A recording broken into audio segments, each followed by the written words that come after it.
বাংলাদেশে গত বছরের ১লা জুলাই থেকে ১৫ই আগস্ট পর্যন্ত সহিংসতার ঘটনা নিয়ে প্রতিবেদন প্রকাশ করেছে জাতিসংঘের ফ্যাক্ট ফাইন্ডিং মিশন। জাতিসংঘের মানবাধিকার কার্যালয় থেকে ১২ই ফেব্রুয়ারি প্রকাশিত প্রতিবেদনে ৫ আগস্টের আগের সহিংসতার দায় দেওয়া হয়েছে তখনকার আওয়ামী লীগ সরকারের উপর। আর ৫ আগস্ট থেকে ১৫ই আগস্টের সহিংসতার বেশিরভাগ ঘটনার জন্য এসেছে বিএনপির নাম। এই রিপোর্টটি চুলচেরা বিশ্লেষণ করেছি আমরা। আমাদের বিশ্লেষণ হলো, এই রিপোর্টে পদ্ধতিগত ভুল যেমন আছে, তেমনি অসংখ্য অপ্রমাণিত তথ্য হাজির করা হয়েছে। জাতিসংঘের পক্ষ থেকে ব্যাপক ভিত্তিক অনুসন্ধান চালানোর দাবি করা হলেও প্রতিবেদনটি মূলত তৈরি হয়েছে নিহতদের স্বজন, আহত এবং প্রত্যক্ষদর্শীদের তথ্যের ভিত্তিতে। আমরা পুরো প্রতিবেদনটি পর্যালোচনা করে দেখেছি, অভিযুক্তদের বক্তব্য প্রায় অনুপস্থিত। অনেক ক্ষেত্রে সরকারের পক্ষ থেকেও পাওয়া যায়নি সহযোগিতা। চলুন যাওয়া যাক বিশ্লেষণে।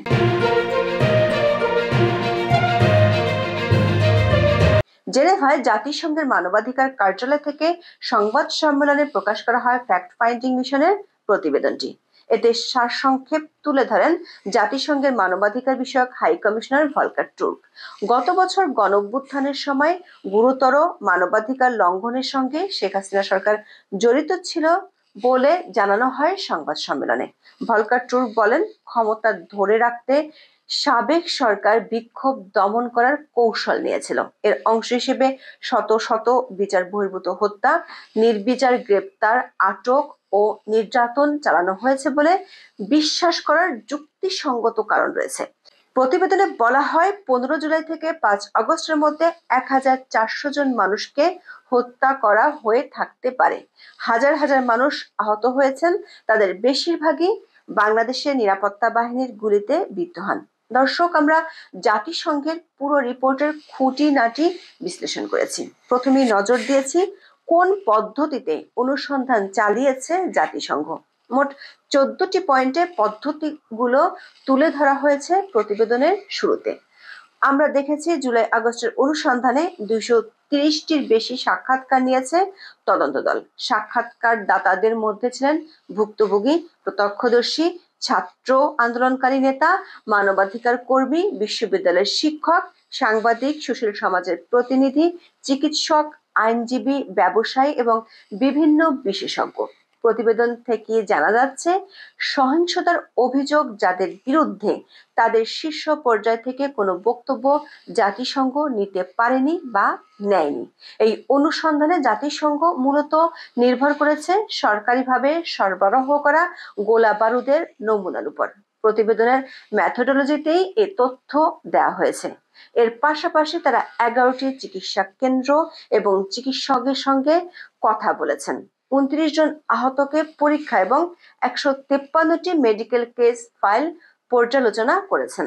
অনুসন্ধানকারীরা প্রত্যক্ষদর্শী, ভুক্তভোগী এবং সাংবাদিকদের কাছ থেকে পাওয়া হাজার হাজার মূল ভিডিও এবং ছবি পর্যালোচনা করেছেন। তবে বিস্ময়করভাবে বিভিন্ন বাহিনী সে সময়কার শীর্ষ কর্মকর্তাদের সঙ্গে কথা বলেনি তদন্ত দল।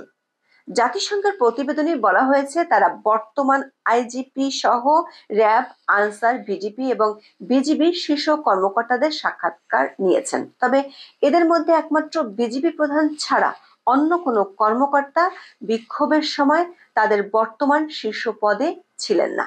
এ কারণে বিক্ষোভের সময় সংশ্লিষ্ট বাহিনীর ভূমিকা সম্পর্কেও তারা তেমন কোনো তথ্য দিতে পারেনি। জাতিসংঘ দল সেনাবাহিনী ও ডিজিএফআই এর শীর্ষ নেতৃত্বের সঙ্গে কথা বলতে চাইলেও সরকার তাতে অনুমতি দেয়নি। একই ঘটনা ঘটেছে সাবেক আইজিপির ক্ষেত্রে। তিনি কারাগারে আটক থাকলেও তার সঙ্গে কথা বলতে দেওয়া হয়নি জাতিসংঘকে। ঘটনাটিকে দুঃখজনক হিসেবে উল্লেখ করা হয়েছে প্রতিবেদনে। বিভিন্ন বাহিনী লিখিত প্রতিবেদন দিলেও সেনাবাহিনীর পক্ষ থেকে সেটিও পায়নি জাতিসংঘ। রিপোর্টে এসব উল্লেখ করা হয়েছে, কিন্তু রহস্যজনকভাবে সংবাদ সম্মেলনে সরকারের কাছ থেকে সব ধরনের সহযোগিতা পাওয়ার দাবি করেছেন ভলকার টুর্ক। কেন করলেন সেটি আমাদের বোধগম্য নয়। জাতিসংঘের প্রতিবেদনে স্বীকার করা হয়েছে, তারা আওয়ামী লীগের শীর্ষ নেতাদের সঙ্গেও কথা বলেনি। এতে বলা হয়, বিক্ষোভের সময় গুরুত্বপূর্ণ ভূমিকা রাখা সাবেক সরকারের ৪ মন্ত্রীকে অনলাইনে সাক্ষাৎকার দেওয়ার প্রস্তাব দেওয়া হয়েছিল।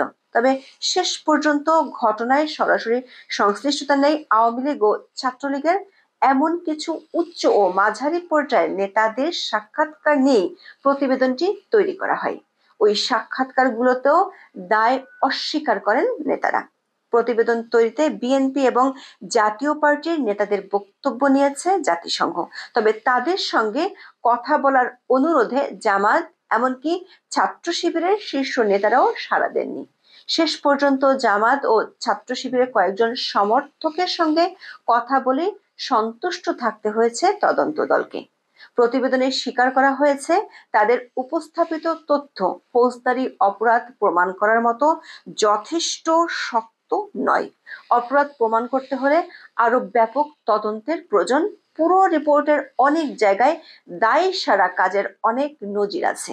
জাতিসংঘের মতো এত বড় বৈশ্বিক সংস্থার কাছ থেকে এমন সাদামাটা অনুসন্ধান অবাক করার মতোই ঘটনা। অবাক করার বিষয় হলো প্রতিবেদনে উল্লেখ করা মৃত্যুগুলোর ক্ষেত্রে ময়নাতদন্ত প্রতিবেদন বিশ্লেষণের কোনো তথ্য নেই। জাতিসংঘের 114 পৃষ্ঠার প্রতিবেদনে সহিংসতার যেসব বিবরণ দেওয়া হয়েছে তার প্রায় সবই বাংলাদেশের সংবাদ মাধ্যম এবং সোশ্যাল মিডিয়ায় প্রচারিত তথ্য থেকে সংগ্রহ করা। জুলাই মাসের ঘটনা প্রবাহের বর্ণনায় আমরা এমন একটি বিবরণও খুঁজে পাইনি যা নতুন করে সামনে এনেছে। এর বড় কারণ হিসেবে আমাদের মনে হয়েছে জাতিসংঘ তখনকার সরকারের নীতি নির্ধারণী পর্যায়ে বা ভিতরে কি ঘটেছিল তার ধারে কাছেও যেতে পারেনি। ফলে তাদের নির্ভর করতে হয়েছে আন্দোলন সমর্থক এবং সংবাদ মাধ্যমে প্রকাশিত বিবরণের উপর। ডিজিএফআই, এনটিএমসির মতো সংস্থা ও প্রতিষ্ঠানের বিরুদ্ধে অভিযোগগুলোরও সুনির্দিষ্ট প্রমাণ জাতিসংঘের প্রতিবেদনে নেই। অনুসন্ধানের ক্ষেত্রে আন্তর্জাতিক মানদণ্ড বজায় রাখার দাবি করা হলেও দেখা যাচ্ছে সাধারণ মান অনুসরণেও রয়েছে বড় ধরনের ঘাটতি। রিপোর্টটি বিশ্লেষণ করে আমরা দেখেছি জাতিসংঘ বলছে 15 জুলাই থেকে 5 আগস্ট পর্যন্ত বিক্ষোভ সম্পর্কিত কারণে 1400 জন মৃত্যু হতে পারে। এই হিসাবও তারা দিচ্ছে সরকার থেকে সরবরাহ করা তথ্যের ভিত্তিতে। প্রতিবেদনের 10 ও 11 পৃষ্ঠায় তারা বলেছে প্রতিবেদন চূড়ান্ত করার সময় স্বাস্থ্য মন্ত্রণালয় 841 জন মৃত্যুর তথ্য রেকর্ড করেছিল। এছাড়া এনএসআই বিক্ষোভের সময় নিহত 314 জনের নাম সরবরাহ করেছে। এগুলোর সঙ্গে বিভিন্ন নাগরিক সংস্থার থেকে পাওয়া প্রতিবেদন তুলনা করে জাতিসংঘ নিহতের মোট সংখ্যার একটি অনুমানে পৌঁছেছে। নিহতদের বয়সভিত্তিক তথ্য বের করা হয়েছে একই উপায়। জাতিসংঘ বলছে প্রতিটি মৃত্যুর জন্য রাষ্ট্রকে দায়ী করা যেতে পারে বা বিচার বহির্ভূত হত্যাকাণ্ড হতে পারে এমনটিও ধরে নেওয়া যায় না। জাতিসংঘ এখানে এক পেশে ধারণা করেছে। তারা বলছে গুলিতে যাদের মৃত্যু হয়েছে সেসব গুলির অস্ত্রগুলো সাধারণত বাংলাদেশের সরকারি বাহিনী ব্যবহার করে থাকে। দর্শক, আমরা দেখতে পাই অস্ত্রের যোগানের উৎস আরো কোনো জায়গা হতে পারে কিনা সে সংক্রান্ত বিতর্ক নিয়ে কোনো মন্তব্য নেই জাতিসংঘের প্রতিবেদনে। দেশ উত্তাল করে তোলা আবু সাইদের হত্যাকাণ্ড নিয়েও দায় সারা অনুসন্ধান করেছে জাতিসংঘের তদন্ত দল।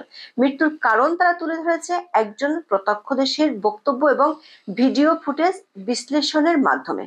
আবু সাইদের ফুসফুসে গুলি প্রবেশের ফলে অতিরিক্ত রক্তক্ষরণে মৃত্যু হয় বলা হলেও জাতিসংঘের প্রতিবেদনে উল্লেখ করা হয়েছে আন্তর্জাতিক ফরেনসিক মান অনুসারে কোনো যথাযথ ময়নাতদন্ত করা হয়নি।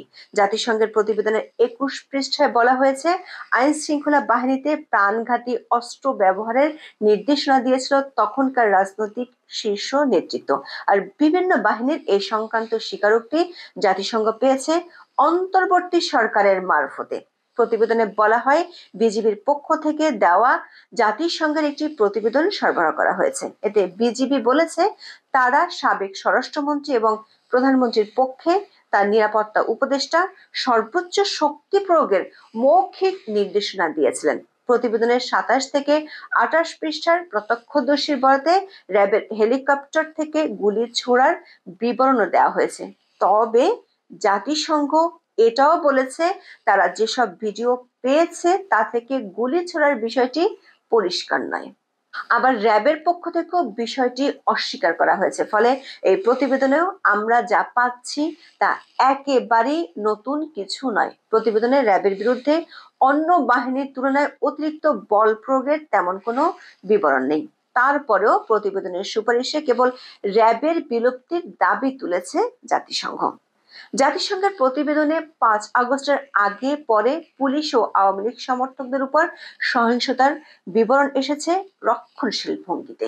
পুলিশ হত্যা কিংবা থানায় আক্রমণের পরিসংখ্যান তুলে ধরার ক্ষেত্রেও তারা নির্ভর করেছে অন্তর্বর্তী সরকারের ভাষ্যের উপর। প্রায় প্রতিটি ক্ষেত্রেই সহিংসতার জন্য আক্রান্তদের ভূমিকা বা রাজনৈতিক পরিচয়কে দায়ী করা হয়েছে। সেই সঙ্গে রাজনৈতিক পট পরিবর্তনের স্বাভাবিক ক্ষোভের প্রকাশ হিসেবেও ঘটনাগুলো তুলে ধরা হয়েছে প্রতিবেদনে।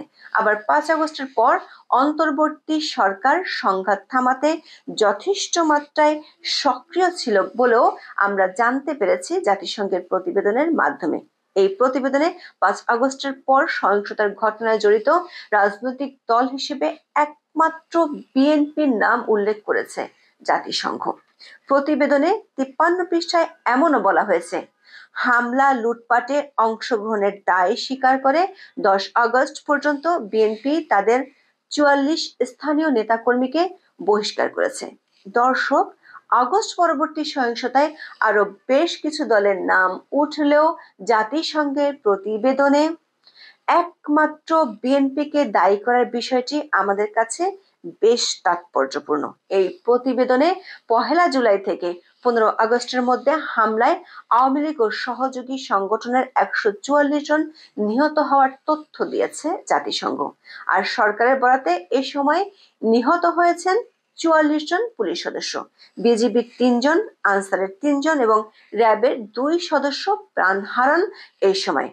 দর্শক, 5 আগস্টের পর থেকে দেশে যে হত্যাকাণ্ড হয়েছে সেখানে নিহতের যে সংখ্যা জাতিসংঘের প্রতিবেদনে তুলে ধরা হয়েছে তাতে আমরা গড়মিল পেয়েছি। কেননা গাজী গ্রুপের একটি কারখানায় আগুন লাগায় প্রায় 200 জন নিহত হয়েছিল ওই ঘটনায়, যা জাতিসংঘের প্রতিবেদনে উল্লেখ করা হয়নি। জাতিসংঘের তদন্ত প্রতিবেদনে একটি গুরুত্বপূর্ণ বিষয়ের উল্লেখ আমরা পাইনি। সেটি হলো সরকার 5 আগস্ট থেকে 8 আগস্ট পর্যন্ত হামলা, ভাঙচুর ও হত্যাকাণ্ডের ঘটনাগুলোতে দায় মুক্তির নির্দেশ দিলেও তা মানবাধিকার লঙ্ঘনে পড়ে কিনা তার উল্লেখ নেই জাতিসংঘের প্রতিবেদনে। এই প্রতিবেদনে 5 আগস্ট পরবর্তী সময়ে প্রাণহানি আর কোনো তথ্য আমরা পাইনি। অথচ যশোরের জাবির ইন্টারন্যাশনাল হোটেলে 6 আগস্ট লুটপাটের পর দেয়া আগুনে প্রাণ হারান বিদেশি সহ অন্তত 24 জন। প্রতিবেদনে 5 আগস্টের পর ধর্মীয় এবং জাতিগত সংখ্যালঘুদের উপর হামলার তথ্য তুলে ধরা হয়েছে। জাতিসংঘের এই প্রতিবেদনে বলা হয়েছে, আওয়ামী লীগ ও পুলিশের বিরুদ্ধে মামলা হলেও মানবাধিকার লঙ্ঘনের ঘটনায় জড়িত বাকিরা জবাবদিহিতার বাইরে থেকে যাচ্ছে। জাতিসংঘ তাদের প্রতিবেদনে মোট 46 দফার সুপারিশ তুলে ধরেছে, যেখানে আমাদের কাছে মনে হয়েছে 3টি সুপারিশ খুবই গুরুত্বপূর্ণ। সেগুলো হলো র্যাব ও এনটিএমসি বিলুপ্ত করা, কোনো রাজনৈতিক দলকে নিষিদ্ধ না করা এবং একটি অবাধ, সুষ্ঠু, নিরপেক্ষ ও অন্তর্ভুক্তিমূলক নির্বাচন আয়োজন করা। সুপারিশগুলো নিয়ে বিস্তারিত বিশ্লেষণ থাকবে পরবর্তীতে। আজ এ পর্যন্ত। সবাই ভালো থাকুন, সুস্থ থাকুন, নিরাপদে থাকুন। দেখা হবে আগামী পর্বে।